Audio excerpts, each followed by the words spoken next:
Me llamo Earl Myers. Tengo 76 años. Soy parcialmente ciego y vivo solo en una modesta casa de 2 habitaciones a las afueras de Cedar Falls, Iowa. Enseñé literatura inglesa durante casi 4 décadas en el instituto local, y todavía tengo la costumbre de corregir mentalmente la gramática de la gente cuando hablan. Supongo que es uno de los últimos vestigios del hombre que solía ser. Desde que Mary falleció hace 5 años, los días se han desdibujado. Una rutina silenciosa de mañanas con café tibio y tardes llenas de audiolibros y el tic-tac rítmico del reloj de pie que aún se yergue en el pasillo. Mi visión empezó a fallar poco después de la muerte de Mary. Dijeron que eran cataratas. La cirugía me ayudó un poco, pero la claridad central ha desaparecido. Puedo ver formas, movimiento, sombras. Uso una lupa para leer texto impreso y un bastón blanco cuando salgo, pero estoy lejos de estar indefenso. Aún así, la gente tiende a asumir lo contrario, lo cual es a la vez insultante y conveniente, según el contexto. Mi hijo Jason me visita una vez al mes, como mucho. Suele aparecer los domingos por la tarde. Se sienta rígido en el sillón que tanto le gustaba a Mary. Se bebe una de mis cervezas sin preguntar y habla de sí mismo durante media hora. Luego mira el móvil, dice algo sobre que necesita volver al trabajo o a Amanda, y se va con una palmadita en el hombro que siento como una moneda fría en la mano. Amanda, su esposa, viene aún con menos frecuencia.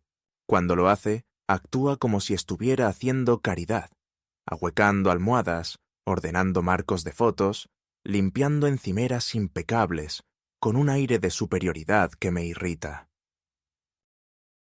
Habla alto y despacio, como si yo no solo estuviera ciego, sino sordo y mentalmente decaído. Nunca me ha gustado Amanda. Es aguda de maneras que parecen ensayadas.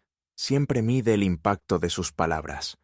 Cuando sonríe, no le llega a los ojos. Sospecho que nunca me aprobó del todo, ni la humilde crianza de Jason. Su familia es de Chicago, donde la gente usa la ambición como perfume. Una vez me dijo que su padre era ejecutivo de un banco regional, como si eso fuera un título nobiliario heredado. Durante el primer año tras la muerte de Mary, intenté mantenerme involucrada. Le enviaba mensajes a Jason preguntándole por los niños, le ofrecía llevarlos a comer o los invitaba a ayudar con el jardín que Mary cuidaba con tanto esmero. Siempre ponía excusas. Partidos de fútbol, trabajo, los padres de Amanda estaban de visita. Después de un tiempo, las invitaciones dejaron de llegar. Supongo que me cansé de ofrecer fragmentos de mí solo para que me dejaran en visto. La última vez que vi a mis nietos, Ethan y Lila, fue hace 3 Navidades. Ethan tenía 12 años, Lila 10. Fueron educados con esa forma tensa en que se comportan los niños cuando han recibido instrucciones previas. Me trajeron una taza que decía «El mejor abuelo del mundo». Y pasaron la noche mirando sus teléfonos mientras Amanda bebía vino y criticaba el aislamiento de mi casa. Recuerdo haber pensado en cómo lo habría llevado Mary. Probablemente con gracia, ofreciendo galletas e ignorando los insultos. Yo, en cambio, me quedé allí sentada, preguntándome cuándo me había convertido en una invitada en mi propia casa. Hay algo singularmente cruel en envejecer en Estados Unidos. No solo envejeces, sino que te desvaneces. Tu valor se desvanece con tu productividad, y si tienes suerte, te conviertes en un recuerdo pintoresco. Si no, en una carga. Nunca imaginé esta vida para mí. Mary y yo teníamos planes. Íbamos a viajar después de jubilarnos, ver el Gran Cañón, visitar a su hermana en Oregón, tal vez incluso Europa, si sus rodillas se lo permitían. En cambio, un año después de jubilarse, se desplomó mientras horneaba tarta de melocotón. Un derrame cerebral, dijo el médico. Rápido e indoloro. Todavía recuerdo el olor a canela cuando entré en la cocina y la encontré. El tazón se había volcado. La harina estaba esparcida como nieve por el suelo, y ella yacía en medio, tranquila como si durmiera.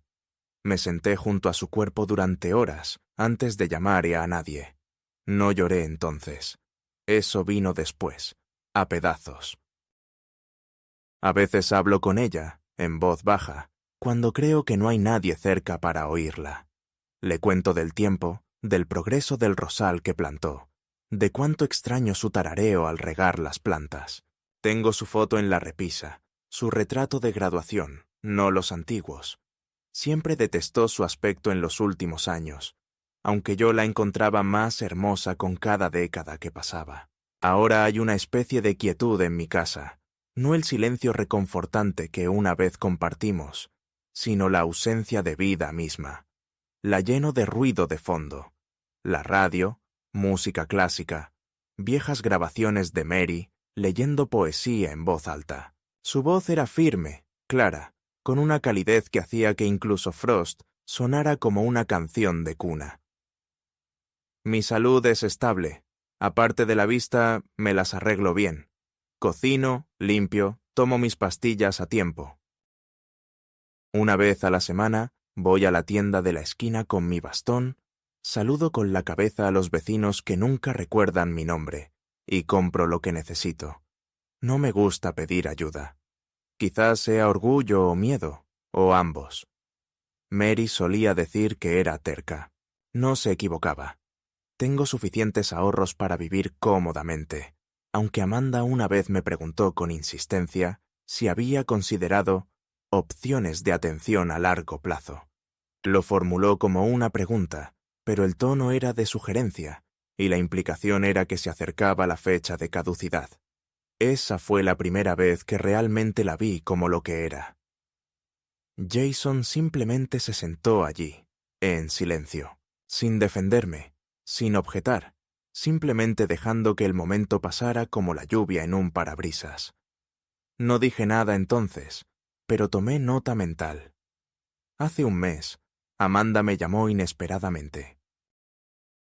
Dijo que había estado leyendo sobre programas estatales que ayudan a las personas mayores a reducir la carga del impuesto predial. Se ofreció a pasar y ayudarme con el papeleo. Su tono era meloso, su preocupación ensayada. Dije que lo pensaría. Esa misma semana, Jason pasó con un guiso, la receta de Amanda, soso y poco condimentado. Se sentó conmigo 15 minutos y mencionó, sin darle importancia, que Amanda era muy buena con los asuntos legales y que debería dejarla ayudar. Asentí, pero no me comprometí. Algo en mi interior me molestaba. El domingo siguiente, Amanda llegó sin invitación, con un perfume demasiado fuerte para mi sensible nariz y cargando una pila de carpetas. Me abrazó como si no hubiera ignorado mi existencia durante un año y se sentó a la mesa de la cocina como si fuera la dueña del lugar. Empezó a explicar cómo estos documentos ayudarían a proteger mi patrimonio, asegurar mi legado y reducir futuras confusiones. Su voz era suave, como la de un anuncio. Le pregunté si podía tener tiempo para leerlos. Me miró con la cabeza ladeada y una risita ensayada. «Ay, Earl, pensé que tu visión... No importa, te los leeré». En ese momento lo supe. Ella no creía que yo pudiera ver. Pensó que era lo suficientemente ciego, lo suficientemente crédulo, como para afirmar cualquier cosa que me pusiera delante. Le dije que confiaba en ella y le pedí que me dejara los papeles durante la noche. Parecía decepcionada, pero lo disimuló con una sonrisa. «Por supuesto», dijo. «Tómate el tiempo que necesites, solo queremos ayudarte». Cuando se fue, no toqué los papeles inmediatamente. Me senté una hora, escuchando el lento tic-tac del reloj, el silencio que se cernía sobre cada rincón. Luego cogí la lupa que Mary había usado una vez para bordar, encendí la lámpara más potente de la casa y empecé a leer, línea a línea. Me senté a la mesa de la cocina, con la lupa apretada en la mano derecha, el mango de latón caliente por el calor de la lámpara, y lenta y deliberadamente Comencé a descifrar el montón de documentos que Amanda había dejado. La letra era densa, escrita en ese lenguaje legal deliberadamente enrevesado, diseñado para hacer que la gente común se sintiera pequeña e incapaz. Pero yo no era común, no en ese sentido. Me había pasado la vida leyendo entre líneas, novelas, ensayos estudiantiles, memorandos políticos y doble sentido burocrático. Puede que estuviera medio ciego, pero no era tonto, y desde luego no iba a dejarme engañar por una mujer que creía que un poco de perfume y un tono condescendiente podían reemplazar la honestidad. Al pasar de una página a otra, comencé a verlo, con claridad y de forma aterradora. No eran formularios de impuestos, no eran herramientas estándar de planificación patrimonial. Lo que Amanda me había traído era algo completamente diferente. El lenguaje era cuidadoso, pero las implicaciones eran claras una vez que sabías qué buscar. Un documento, titulado con sutileza burocrática como un poder notarial duradero, le otorgaba a Amanda autoridad legal completa sobre mis finanzas, propiedades, decisiones médicas e incluso arreglos de vivienda, con efecto inmediato. Otro formulario, presentado como un acuerdo de transferencia de propiedad y supervivencia, habría puesto la escritura de mi casa completamente a su nombre, retroactivo a la fecha de la muerte de Mary. Había renuncias de notificación, renuncias y cláusulas de indemnización, todas firmadas ya por Amanda y presenciadas por alguien llamado Gina R. No conocía a ninguna Gina R., pero podía imaginar el tipo, alguien a quien Amanda había pagado o encantado para que participara en este pequeño y discreto atraco. Lo peor, cada página asumía que no leería una palabra, que me sentaría, sonreiría y firmaría, ciega y obediente. La rabia que me hervía el pecho era lenta y silenciosa, no la ira explosiva que te hace atravesar paredes con los puños, sino la fría y aguda que te hace temblar, paraliza la columna vertebral y te quita el sueño. Me sentí ultrajado, no solo por los documentos, sino por la suposición que se escondía tras ellos. Amanda me veía como un inútil, sin voz, acabado. Y mi hijo, mi único hijo, permaneció en silencio mientras ella trazaba esos planes. Esa era la traición más profunda. No los papeles ni los planes, sino el silencio de Jason. Imaginé sus conversaciones a puerta cerrada, Amanda exponiendo la estrategia como si fuera una fusión corporativa, Jason asintiendo, demasiado débil o demasiado indiferente para oponerse. No dormí esa noche. En cambio, extendí los papeles sobre la mesa de la cocina y los volví a leer, despacio, con atención, tomando notas en los márgenes con un bolígrafo que no había usado desde que falleció Mary. A la mañana siguiente, comprendí perfectamente la trampa que Amanda me había tendido. Pero no llamé a Jason. No me enfrenté a Amanda. Todavía no. Algo en mí, un instinto quizá nacido de décadas enseñando a adolescentes rebeldes, me decía que esperara, que planeara, que les diera la cuerda justa para que se ahorcaran. Así que guardé los documentos cuidadosamente en la carpeta, los cerré con un clip y los devolví al cajón donde Amanda los había dejado, sin tocarlos. Incluso dejé una nota adhesiva encima que decía: «Gracias por la ayuda. Lo revisaré pronto». El fin de semana siguiente, Jason llamó. «Oye, papá, Amanda dijo que trajo unos papeles. Solo quería saber cómo estás. ¿Necesitas ayuda con algo?» Su voz era ligera, despreocupada, como si no hubiera conspirado para quitarme mi autonomía. «No, los estoy revisando. Les agradezco que hayan pensado en mí», respondí con un tono igualmente ligero. Hubo una pausa. «¿Seguro? Amanda puede pasarse otra vez si es demasiado para leer». «Me las arreglaré», dije, y eso fue todo. La conversación duró menos de 2 minutos. Durante los siguientes días, Amanda me envió 2 mensajes de texto. El primer mensaje decía: «Hola, Earl». Me preguntaba si tuviste la oportunidad de revisar el papeleo. Avísame si tienes alguna pregunta. Jason y yo estamos aquí para ti. La cara sonriente se sintió como una bofetada. El segundo mensaje, 2 días después, fue más directo. Necesitamos presentar algunos documentos antes de fin de mes para cumplir con la fecha límite de procesamiento de impuestos. Sería de gran ayuda si pudieras firmar y nos encargaremos del resto. No respondí a ninguno de los mensajes. En su lugar, programé una reunión con una abogada, una antigua alumna mía llamada Olivia Navarro, ahora de 40 y tantos años, y que ejerce derecho sucesorio en la ciudad. Había sido una de mis alumnas más brillantes, una chica reflexiva que una vez escribió un ensayo sobre Steinbeck que casi me hizo llorar. Cuando llamé a su oficina y me presenté, respondió cálidamente, con genuino respeto y afecto. Quedamos en vernos a la mañana siguiente. Cuando llegué a su oficina, Olivia me recibió con un abrazo. «Señor Myers, ¿o debería decir Earl ahora?» «Se lo ha ganado», respondí con una sonrisa cansada. Le entregué la carpeta sin preámbulos.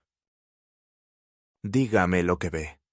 Leyó durante casi 45 minutos, arqueando las cejas de vez en cuando o murmurando algo. Cuando finalmente levantó la vista, tenía el rostro tenso. «Esto no es un error», dijo. «Estos documentos son una adquisición legal completa. Si los hubiera firmado, Amanda habría tenido derecho a trasladarlo a un centro de enfermería, vender su casa, acceder a todas sus cuentas y administrar su tratamiento médico. Legalmente, se habría convertido en usted.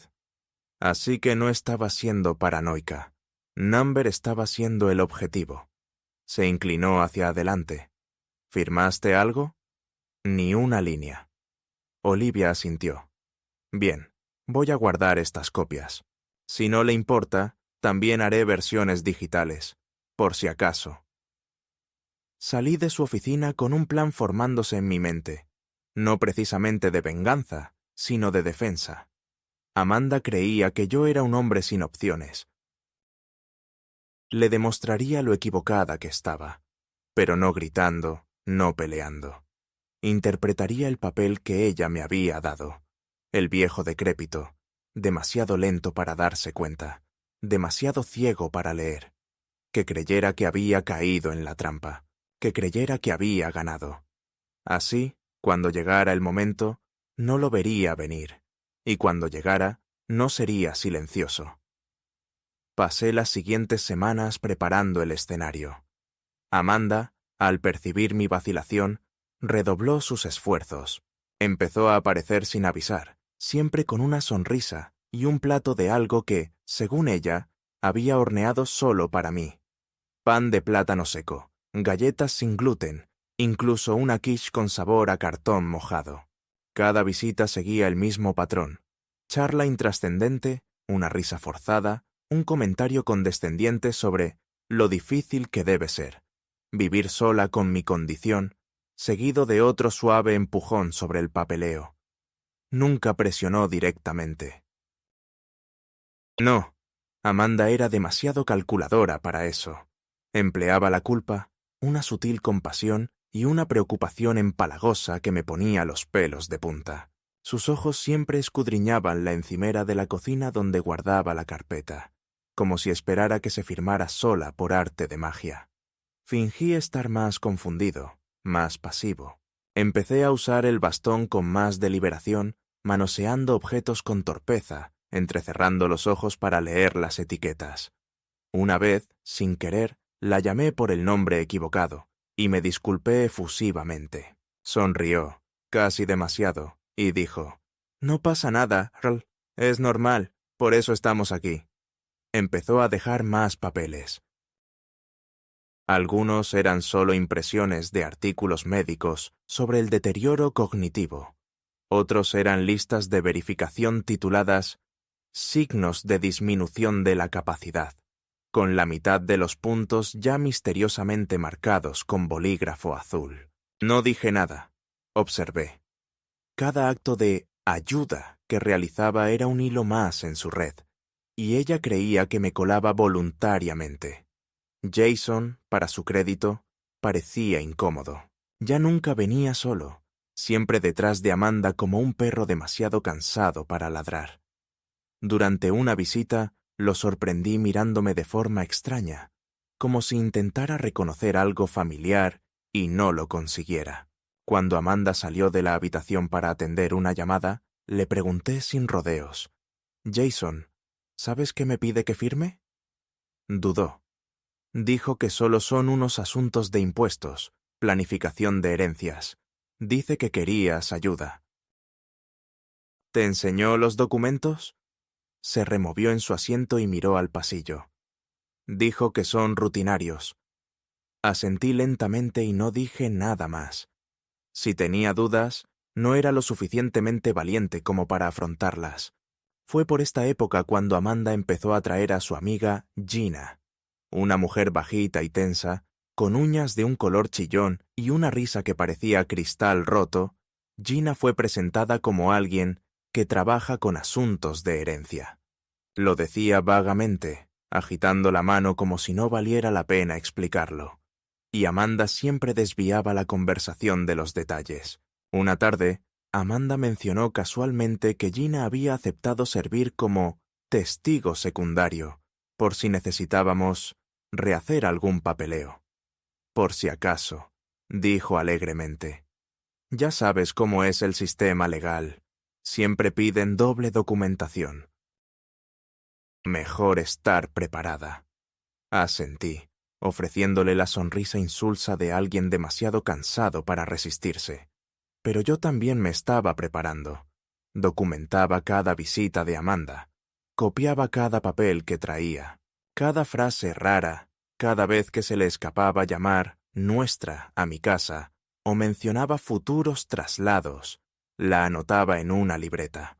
La guardaba escondida en el cajón donde Mary guardaba las recetas, bajo una pila de recortes amarillentos de periódicos, sobre obras de teatro del instituto y reuniones de clubes de lectura para jubilados. Amanda nunca miraba allí. Buscaba en otros sitios, me di cuenta. Una vez dejó un cajón de la cocina entreabierto. En otra, la puerta de un armario estaba entreabierta. Buscaba algo. Quizá intentaba comprobar si ya había firmado los papeles y los había dejado por ahí. Quizá buscaba información bancaria. Nunca lo decía, pero la insinuación siempre estaba ahí, flotando bajo sus sonrisas empalagosas. Esperaba que me fuera en silencio. Entonces llegó el día que lo cambió todo. Era martes. Amanda apareció con un termo de té de hierbas y una nueva pila de papeles, esta vez cuidadosamente encuadernados en una carpeta etiquetada como «Fase final». La dejó sobre la mesa con un suspiro teatral. «Earl», dijo, bajando la voz como una maestra de kinder. «Sé que esto es abrumador, pero en realidad es por tu protección. Queremos asegurarnos de que estés seguro, que no tengas que preocuparte por nada». Empujó la carpeta hacia mí. «Son casi todas páginas de firmas. Ya has visto las partes importantes». La miré. Estaba de pie demasiado cerca, con la mano apoyada ligeramente sobre la carpeta, como si temiera que la tirara a la basura. «Solo necesito que firmes unas líneas», dijo, abriendo la carpeta y señalando. «Justo aquí, aquí y aquí». Mi mano se cernía sobre el bolígrafo. «¿Me los leerás?», Drenia pregunté. Sus ojos se iluminaron, como si acabara de cerrarse una trampa. «Por supuesto», dijo con suavidad. Igual que antes, leyó los párrafos con un tono de empatía practicada, suavizando frases como revocación de la agencia personal, transferencia de plenos derechos fiduciarios y autoridad de custodia permanente. Cada vez que decía algo especialmente vago, emitía un suave sonido de confusión. «¿Podrías leer eso otra vez?», Drenia pregunté una vez. Lo hizo, más despacio, con la voz empalagosa.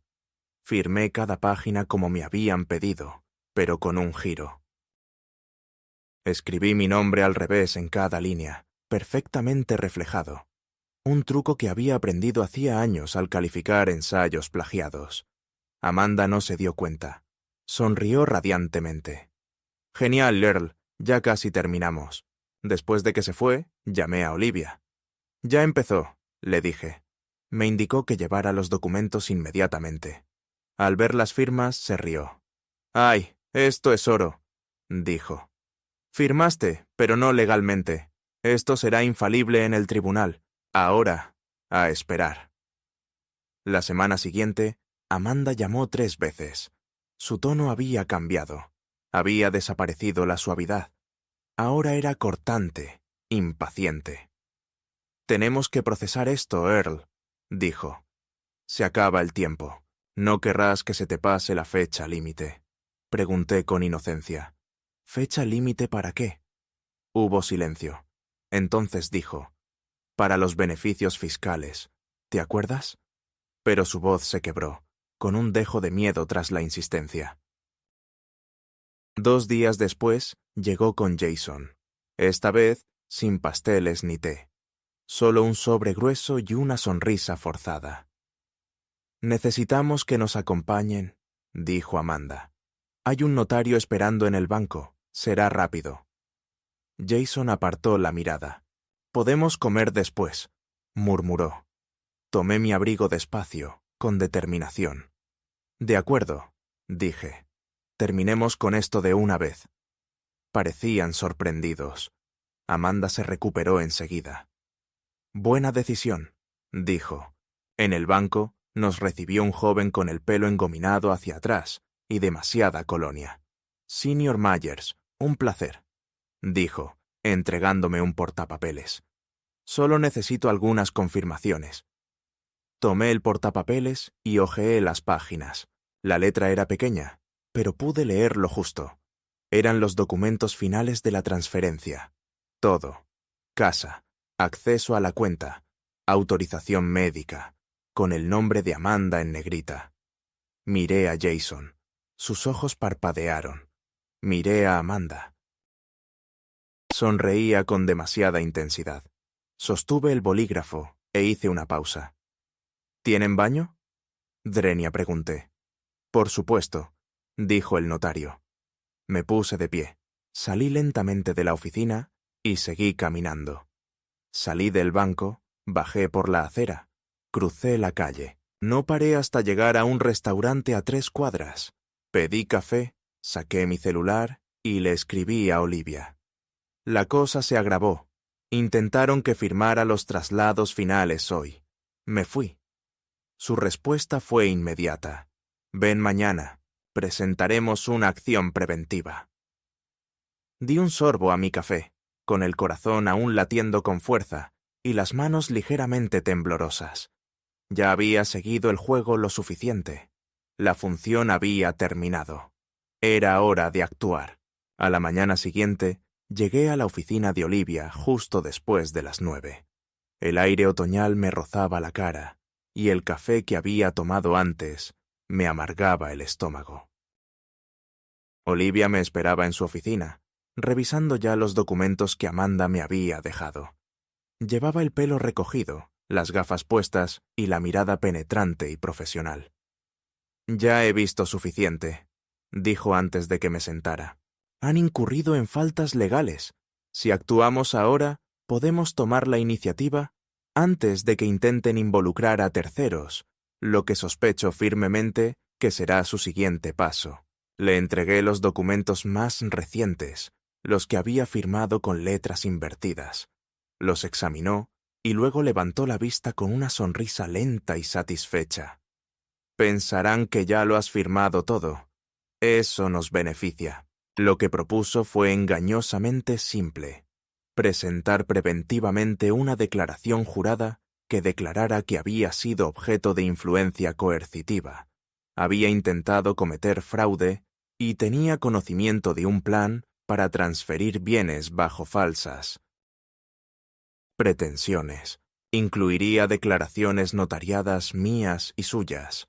Adjuntaría copias de los documentos falsificados que Amanda había dejado e iniciaría una moción para restringir el acceso legal a mi patrimonio a cualquier persona, excepto a mí. No impedirá que lo intenten de nuevo, advirtió Olivia. Pero crea un registro legal y, lo que es más importante, demuestra que no eres el viejo indefenso que creen que eres. Firmé todo. Esta vez, con mi nombre debidamente impreso, en tinta oscura y en negrita. Más tarde ese día, volví a casa y me senté a la mesa de la cocina, donde Mary una vez amasaba y tarareaba, y miré el montón de correo basura amontonado cerca de la puerta. Entre las facturas y los cupones había un sobre sin remitente, con mi nombre escrito con precisión en mayúsculas. Dentro había una carta mecanografiada, sin saludo, sin firma, solo 2 frases. Necesitamos saber cuál es tu postura. O estás con nosotros o no. Toma la decisión inteligente. Me quedé mirando las palabras un buen rato. Era Amanda, claramente. Había abandonado la sutileza. La carta no era una amenaza legal. Era personal. Un mensaje para intimidar, claro y directo. Esa noche no dormí mucho. No dejaba de imaginarme el rostro de Amanda mientras me pasaba esas carpetas con esa sonrisa fría. Pensé en Jason sentado allí, mirando su teléfono, un hombre que una vez lloró cuando le leí El conejo de terciopelo, y ahora no podía mirarme a los ojos mientras su esposa intentaba robarme a cámara lenta. Ya no estaba enojado. Ni siquiera estaba herido. Estaba decidido. Algo se había calcificado dentro de mí, algo firme e inquebrantable. Creían saber quién era yo, un viudo solitario con la mirada nublada y sin fuerzas para luchar. Y tal vez eso era lo que había sido. Pero ya no, no después de lo que habían hecho. No me quedaba nada que perder, ni esposa, ni nietos que se preocuparan por mí, ni ilusiones sobre la familia. Lo que quedaba era mío, y no me lo quitarían. A la mañana siguiente, Olivia llamó con noticias. Han contactado a un abogado, dijo. Acabo de recibir un mensaje de alguien llamado Calvin Norberg, que dice representar a Amanda y Jason Myers. Solicita una reunión para hablar de malentendidos, sobre la planificación patrimonial. Me reí sin humor. Ya se están retirando. No exactamente, respondió Olivia. Están intentando desacreditar tu declaración jurada preventivamente. Tenemos que estar preparados. Esto podría escalar rápidamente. Déjalo, dije. Déjalos intentar. Ese fin de semana, Jason me llamó directamente. No fue Amanda, ni un mensaje. Su voz era tenue, como la de un hombre bajo la lluvia. Papá, dijo, ¿podemos hablar? Sí, respondí. Cara a cara, añadió. Puedo ir solo, solo yo. Amanda no sabe que llamo. Eso me pilló desprevenida. Acepté, con una condición. La reunión sería en un lugar neutral, la oficina de Olivia. Dudó un momento, pero luego aceptó. Llegó al día siguiente, con aspecto más viejo de lo que recordaba. Tenía el rostro demacrado y arrugas en la frente que no tenía el año pasado. Se sentó frente a mí en la sala de conferencias de Olivia, jugueteando con su anillo de bodas. No sabía que llegaría tan lejos, dijo en voz baja. Amanda me dijo que te estábamos ayudando, que se trataba simplemente de anticiparnos a futuras complicaciones. Jason, lo interrumpí. Leí cada palabra. No me estaba ayudando. Me estaba enterrando vivo en papel y firmando mi vida. No respondió de inmediato. Solo bajó la mirada hacia sus manos. Dijo que si no actuábamos ahora, el Estado podría intervenir con el tiempo, que lo perderíamos todo de todos modos. Me incliné hacia adelante. Te está mintiendo, hijo. No está protegiendo a nadie más que a sí misma. Lo sé, dijo al fin. Me di cuenta demasiado tarde, pero no la detuve. Es culpa mía. Hubo un largo silencio. Olivia permaneció callada, dándonos espacio. Finalmente, Jason levantó la vista. ¿Y ahora qué? Quítate del medio, dije, o te hundes con ella. Asintió lentamente. No voy a pelear contigo. Solo quiero que esto termine. Entonces hazte a un lado, dijo Olivia con voz clara y serena. Deja que el proceso legal siga su curso. Dile a tu abogado que se retire. Cuando se fue, no me sentí mejor. Simplemente me sentí más pesada, como si finalmente hubiera dejado atrás algo que llevaba cargando demasiado tiempo. Jason no me había defendido, pero al menos ahora tampoco la protegería a ella. Y eso lo cambió todo. Amanda ya no tenía una compañera silenciosa. Estaba expuesta. Y ahora la batalla era completamente mía. Al día siguiente de que Jason saliera de la oficina de Olivia, esperaba silencio. Quizá una semana de tensa espera mientras averiguaban cómo reorganizarse. Un retiro interminable camuflado como reflexión. En cambio, Amanda contraatacó casi de inmediato. Me despertó un golpe en la puerta, no a la hora habitual de las visitas familiares, sino a las 7:22 de la mañana, cuando el sol apenas comenzaba a filtrar su pálido color naranja por las ventanas escarchadas. Al abrirla, un hombre con traje gris pizarra me entregó un sobre grande y me ofreció una tensa sonrisa profesional que indicaba que no estaba allí para conversar. Senior Myers, notificación legal, dijo. Que tenga un buen día. En cuanto se giró, la sonrisa se desvaneció. Me quedé en el porche un minuto entero, después de que se fuera, sobre en mano, intentando calmar los dedos para leer. Era una petición. Amanda y Jason, aunque ahora sabía que solo Amanda había sido la autora de la acción, habían solicitado la tutela temporal, alegando preocupación por mi capacidad mental, mi confusión, mi susceptibilidad a influencias indebidas y mi incapacidad para gestionar los asuntos cotidianos. Adjuntaron una declaración jurada de un médico al que no conocía, que citaba una revisión de mi comportamiento y la observación de un tercero que concluía que yo mostraba pruebas consistentes con un deterioro cognitivo en etapa temprana. También había declaraciones adjuntas, sin firmar y anónimas, pero claramente obra de Amanda, que alegaban que recientemente había olvidado nombres, me había perdido en mi propio barrio y acusaba regularmente a mis seres queridos de conspiraciones y robo. Nada de eso era cierto, pero en el papel, impreso en Times New Roman y certificado notarialmente con un sello perfecto, todo parecía terriblemente plausible. Le llevé el documento directamente a Olivia, y ella hojeó las páginas con una rabia fría y controlada que no le había visto antes. «Esto es atrevido», dijo, hojeando las páginas, «pero no inteligente. Estos documentos se basan en rumores, no en pruebas médicas. Pero está claro que está intentando sentar las bases para una demanda de tutela completa. Quiere que el tribunal te vea como una carga para ti mismo. El lenguaje está diseñado para provocar evaluaciones designadas por el tribunal. Ya no solo intenta obtener tu firma, sino que intenta eliminar tu personalidad jurídica». Esa frase me dejó sin aliento. Eliminar tu personalidad jurídica. La idea de que alguien, especialmente Amanda, pudiera convertirme en una persona bajo su cuidado, alguien despojado del derecho a decidir dónde vivía o cómo gastaba mi propio dinero, era más que exasperante. Era existencial. Olivia presentó nuestra respuesta en 24 horas. Adjuntamos mi declaración notarial, registros de mis actividades habituales, documentación de mi banco que demostraba que tenía control total sobre mis cuentas y, lo más importante, una evaluación médica independiente del doctor. Bernard Lawton, un respetado especialista en geriatría al que había consultado la semana anterior. El informe del doctor. Lawton fue inequívoco. El señor Myers no muestra signos de deterioro cognitivo. Está orientado en tiempo, espacio y persona, y es capaz de gestionar sus asuntos.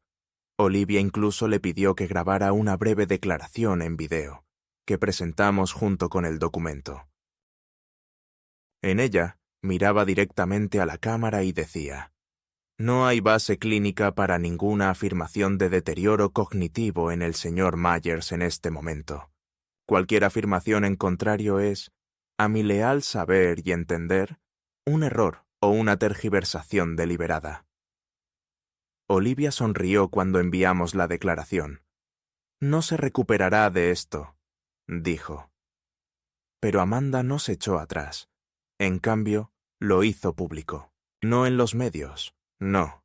Eso habría sido demasiado dramático y la habría dejado vulnerable a demandas por difamación. Pero fue a ver a los vecinos. Empezó a aparecer en eventos de la iglesia a los que no había ido en años, hablando suavemente con feligreses que conocía desde antes de que se casara con Jason. «Estamos muy preocupados por Earl», decía, con la mano en el corazón. «Últimamente ha estado muy confundido. Es duro ver a alguien a quien amas decaer, ¿sabes? Me enteré cuando Linda Jenkins, una mujer que una vez dio clases en la escuela dominical con Mary, me paró en el supermercado y me dijo: «Si alguna vez necesitas ayuda, Earl, no te avergüences de pedirla. Es de valientes admitir cuando estás pasando por momentos difíciles». Al principio no entendí a qué se refería. Luego agregó: «Amanda dijo que lo has estado pasando mal últimamente. Estoy rezando por ti». Le di las gracias con el corazón latiéndole con fuerza y dejé el carrito. Se lo dije a Olivia y no dudó. Añadimos difamación a la demanda. Estas campañas de rumores son estratégicas.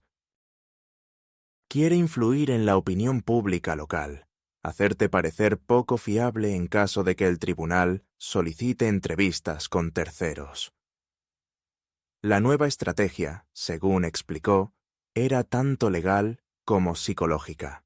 Amanda intentaba construir lo que los abogados llamaban un constructo de incapacidad, una nube de rumores y preocupación que haría que cualquier negación de sus afirmaciones pareciera ignorancia o negación. Si suficientes personas dijeran que solo estaban preocupadas, no importaría que yo pudiera recitar el discurso de Gettysburg al revés o calcular mentalmente el interés compuesto. Lo que importaba era la percepción, no los hechos. Esa semana recibí 2 visitas más sin previo aviso. Una era de un hombre que decía ser de los servicios de protección para adultos del condado. Fue educado, pero sus preguntas dejaron claro que Amanda había presentado un informe de bienestar. «Solo para ver cómo estoy», dijo, sujetapapeles en mano. Recibimos una llamada de un familiar preocupado.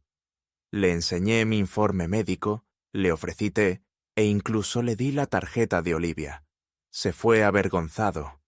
La segunda visita fue del sheriff local, quien dijo que respondía a una queja por negligencia a personas mayores. Le pregunté si Amanda lo había llamado. No me lo dijo, pero vio mi casa, limpia, organizada, con comida, y asintió en silencio. «Parece que está bien, señor Myers». «Sí», dije, «pero hay gente que no quiere creerlo».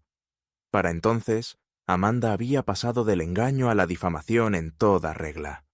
Empezó a contactar con las instituciones con las que trabajaba. La biblioteca donde hice voluntariado me dijo que habían recibido una llamada anónima, advirtiéndoles que podría no ser seguro estar cerca de niños. Me pidieron discretamente que dejara la hora de lectura. Se me rompió el corazón, no por la pérdida del puesto, sino por lo que representaba. La creyeron, o al menos no querían arriesgarse a equivocarse. Se lo conté a Olivia. Escribió una carta de cese y desistimiento. No repararía el daño, pero transmitió un mensaje. Estábamos observando. Entonces llegó el golpe más sorprendente de todos. Recibí una oferta de un agente inmobiliario con el que nunca había contactado. Una oferta en efectivo no solicitada por mi casa. Era una cifra muy baja, decenas de miles por debajo del valor de mercado, pero venía con una carta de presentación. Según conversaciones previas con su familia, nos complace proceder con la venta acelerada. Llamé a la agencia fingiendo estar confundido. La mujer del teléfono dijo: «Ah, hablé con su nuera la semana pasada. Dijo que estaba deseando mudarse a una casa más pequeña. Tenemos compradores listos para cerrar de inmediato». Le di las gracias, colgué y llamé a Olivia. «Intentó vender mi casa», dije con la voz temblorosa. «Intentó vender mi casa». Olivia presentó una orden judicial de emergencia al día siguiente. El tribunal otorgó una orden de restricción temporal contra cualquier transferencia o representación de mi propiedad por parte de Amanda o cualquier persona afiliada a ella. «Está desesperada», dijo Olivia, «y la tenemos acorralada», pero no me sentía victorioso. Me sentía exhausto. Cada día se había convertido en una batalla por preservar lo poco que me quedaba de dignidad. No podía ir a la tienda sin preguntarme quién había oído qué. Evitaba a los vecinos que conocía desde hacía décadas, sin saber quién me veía como un hombre y quién como una carga. La casa, antes llena del calor de Mary, ahora parecía una fortaleza sitiada. La echaba más de menos por la noche. Imaginé lo que diría, cómo tomaría a Amanda de la muñeca y le diría, con esa voz suave y firme: «No trates así a la gente, señorita».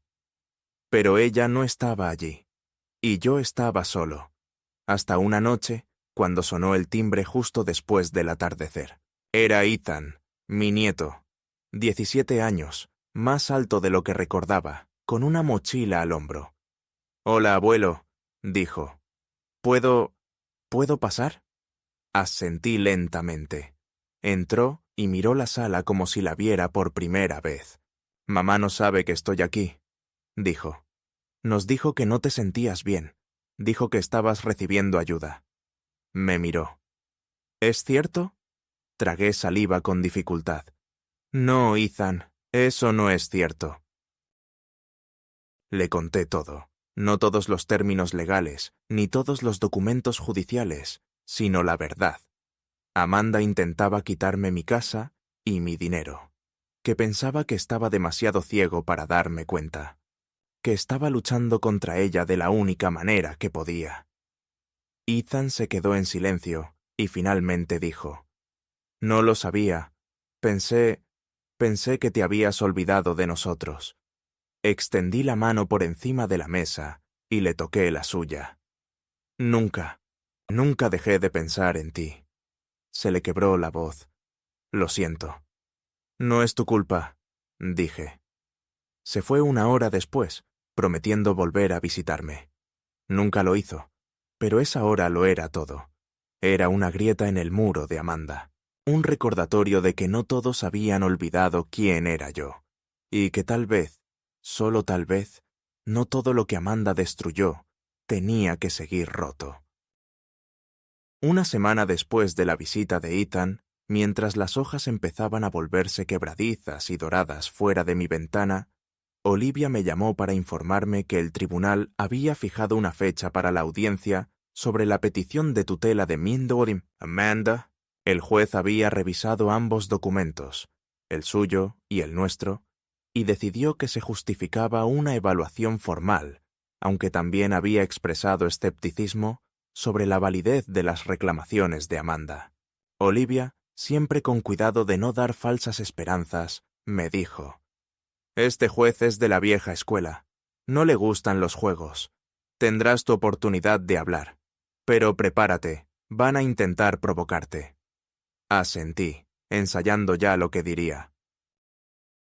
Había esperado mucho tiempo un momento como este, no por justicia en el sentido dramático, ni por venganza, sino simplemente por la oportunidad de decir lo que debía decirse, mientras la gente finalmente, y legalmente, estaba obligada a escuchar. La mañana de la audiencia llevaba el traje que Mary me había regalado para nuestro 40º aniversario. Una prenda sencilla de lana gris, con solapas discretas y botones pulidos. Lo había dejado planchado, colgado intacto en el fondo del armario, esperando quizá un funeral o una boda que nunca llegó. Olía ligeramente a cedro y naftalina, pero cuando me lo puse, me quedó bien. aún así, como si también estuviera esperando este día. Entré en el juzgado con Olivia a mi lado, el maletín bajo el brazo y una furia serena en sus pasos. En la sala estaba sentada Amanda, flanqueada por un hombre que reconocí como Calvin Norberg, su abogado. Jason no estaba con ella. Se giró para mirarme al entrar, pero no le devolví la mirada. Tenía el rostro pálido, la mandíbula apretada, y su blusa, de un blanco inmaculado con botones dorados, parecía elegida para transmitir inocencia. Era teatro, y me negué a aplaudir.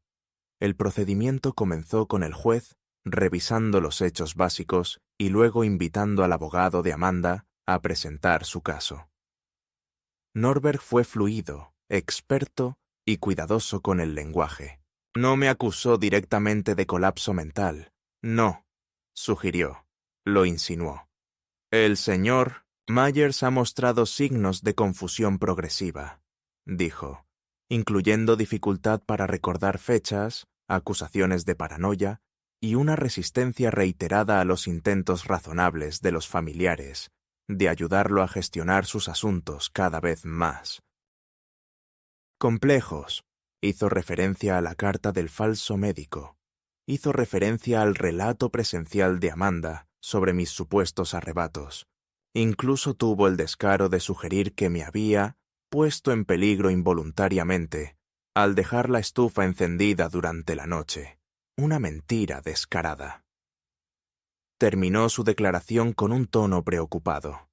No se trata de control, se trata de amor, de una familia que intenta proteger a su patriarca de las indignidades de la decadencia. Olivia se mantuvo tranquila y lo desmanteló pieza por pieza. Empezó con las falsedades, presentando la evaluación del médico real, la declaración en video, la cronología del comportamiento cada vez más agresivo de Amanda. Luego presentó las grabaciones de voz que había hecho durante las visitas de Amanda. Conversaciones que parecían inofensivas, pero que, al analizarlas con detenimiento, estaban plagadas de sutiles manipulaciones, coerción y contradicciones.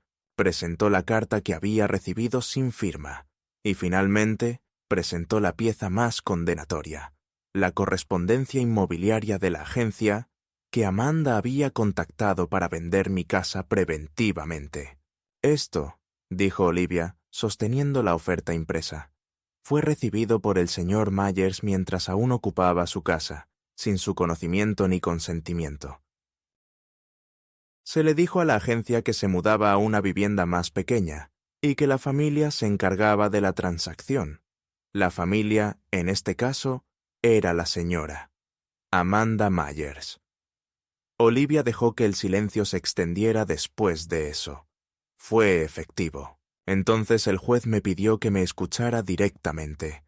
Me puse de pie lentamente, agarrando los bordes del atril con manos firmes, y me aclaré la garganta. Su señoría, comencé. Puede que tenga 76 años y que camine más despacio que antes. Puede que necesite gafas y lupas y que me recuerden de vez en cuando dónde dejé las llaves de casa. Pero no estoy confundido, no soy paranoico, no estoy enfermo. Soy un hombre que perdió a su esposa, que intentó mantener el contacto con su familia y que fue recompensado con conspiraciones, mentiras y el intento de robo de todo lo que he construido a lo largo de mi vida. Miré directamente a Amanda. Leí cada página, Amanda, cada cláusula, cada línea que esperabas que no viera. Pensaste que estabas tratando con un ciego, pero lo que no te diste cuenta es que he pasado 40 años leyendo entre líneas, y te vi con más claridad de la que jamás imaginaste. La sala del tribunal estaba en silencio. La boca de Amanda se había apretado hasta formar una fina línea. Su abogado revolvió sus papeles, pero no dijo nada. El juez se inclinó ligeramente hacia adelante, con las manos cruzadas. «Señor Myers, ¿se siente de alguna manera incapaz de gestionar sus asuntos?» «No, señor», respondí. «Soy viejo, no estoy roto». Asintió y luego miró sus notas. «Gracias, eso es todo». Al mediodía, todo había terminado. El juez desestimó la petición de Amanda en su totalidad y emitió una amonestación formal por intento de explotación con el pretexto de un asunto familiar. No presentó cargos, eso no entraba en el ámbito de la audiencia, pero recomendó que solicitara una orden judicial de protección si Amanda continuaba con su campaña. Olivia se volvió hacia mí con una sonrisa que reflejaba a partes iguales alivio y reivindicación. «La enterraste», dijo en voz baja, sin siquiera alzar la voz. Afuera de la sala, Amanda intentó acercarse a mí. Su abogado se quedó atrás. Claramente había terminado con ella. «Earl», dijo, tomándome del brazo, «nosotros, esto no se suponía que pasara así». Me aparté de su mano. «Sí, lo fue. Solo que pensaste que no me daría cuenta». Parecía genuinamente sorprendida, como una niña sorprendida, con las manos en la masa, que se creía demasiado lista para ser vista. «Intentaba proteger lo que es nuestro», susurró, «el futuro de tu hijo». «Intentabas proteger lo que creías tener derecho», dije. «Confundiste herencia con permiso, y ahora no tienes ni lo uno ni lo otro». Se giró, con la cara roja, y se alejó por el pasillo, con sus tacones repiqueteando como disparos al alejarse. Me quedé allí un momento más, no triunfante, no victorioso en el sentido cinematográfico, sino resuelto. La lucha no había terminado, pero la guerra sí, y yo había sobrevivido. En las semanas posteriores a la audiencia, el silencio de Amanda y Jason fue más fuerte que cualquier acusación que jamás hubieran hecho. No hubo más visitas sorpresa, ni sobres con amenazas legales, ni llamadas fingiendo saber cómo estaba. El silencio no era paz, era exilio. Un acuerdo mutuo y tácito de que cualquier hilo que nos hubiera conectado se había cortado irrevocablemente. Jason no me contactó, ni siquiera para disculparse. Quizás pensó que era demasiado tarde. Quizás Amanda lo convenció de que sería una admisión de culpa. O quizás, y esta era la verdad más difícil de aceptar, simplemente no le importó lo suficiente. Dejé de esperar a que llamaran a la puerta. Dejé de mirar mi teléfono en busca de llamadas perdidas.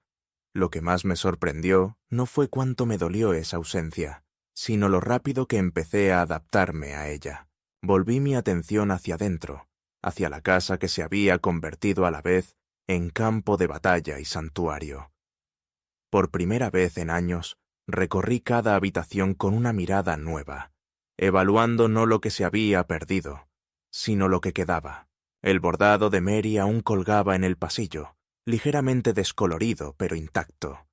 El viejo piano de la sala, intacto desde su fallecimiento, aún conservaba el aroma a madera pulida y el recuerdo de sus dedos.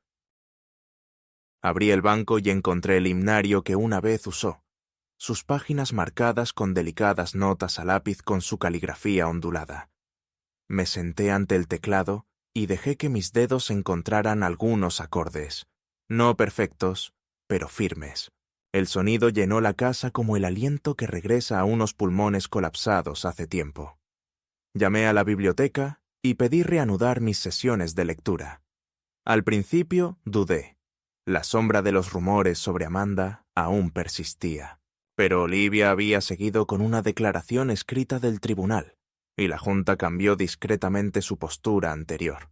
Cuando regresé a esa habitación familiar, la de las sillas bajas, la alfombra suave, el mural brillante de animales, de dibujos animados, sentí que algo se instalaba en mí. No una redención, no del todo, pero una restauración. A los niños no les importaban las audiencias judiciales, ni las traiciones familiares. Les importaba que pudiera hacer las voces graciosas, que nunca apresurara los finales, que recordara a cuál le gustaba sentarse más adelante. Una de ellas, una niña llamada Sadie, me trajo un dibujo a mano después de la hora del cuento. «Eres mi favorito», dijo simplemente y salió corriendo. Miré el dibujo a crayón, un hombre con gafas y bastón, sosteniendo un libro, y algo en mi pecho se relajó.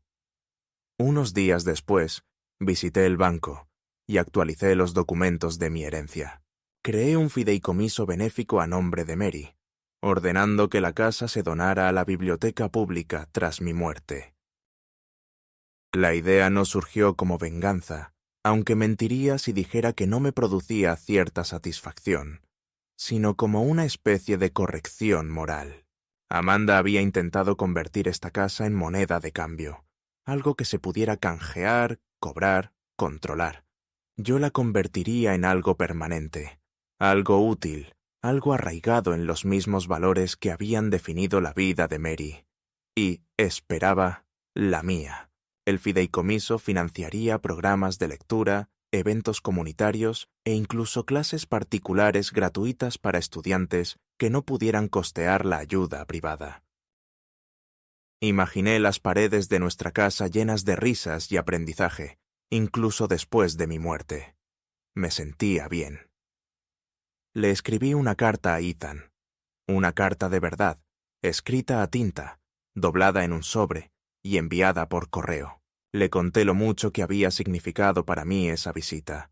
Le dije que entendía su situación, que los adultos en su vida le habían fallado de diferentes maneras y que nada de eso era culpa suya. No le pedí que volviera a visitarme. Simplemente le dije que la puerta siempre estaba abierta. Nunca respondió, pero un mes después llegó un pequeño paquete. Sin nota, solo una foto enmarcada de él de niño, sentado sobre mis hombros en la feria del condado, ambos sonriendo con manchas de helado en las camisas. Lo puse en la repisa de la chimenea, junto al retrato de Mary. Con la llegada del invierno, no temía lo que me esperaba. Me dolía el cuerpo por las mañanas, mis ojos aún veían borrosos los menús, pero mi mente estaba despejada y mi alma ya no pesaba.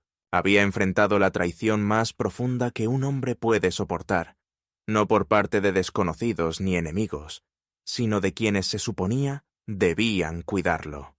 Me habían subestimado, manipulado, me habían catalogado de débil, y había resistido, no por ira ni violencia, sino por paciencia, estrategia y la serena fuerza de la verdad. La mañana de Navidad me preparé panqueques, la receta de Mary, con demasiada mantequilla y la cantidad justa de nuez moscada. Puse la mesa para una persona, coloqué una ramita de acebo en un florero pequeño y encendí la vieja radio, sintonizando la emisora que aún tocaba villancicos. La casa estaba cálida. El cielo afuera era de un gris suave, y por primera vez en años no me sentí sola. Me sentí plena, completa. Y mientras estaba sentada allí, tenedor en mano, pensé en todo lo que Amanda había intentado arrebatarme. Mi hogar, mi nombre, mi dignidad. Había fracasado. Y yo seguía aquí. Seguía siendo yo, todavía en pie.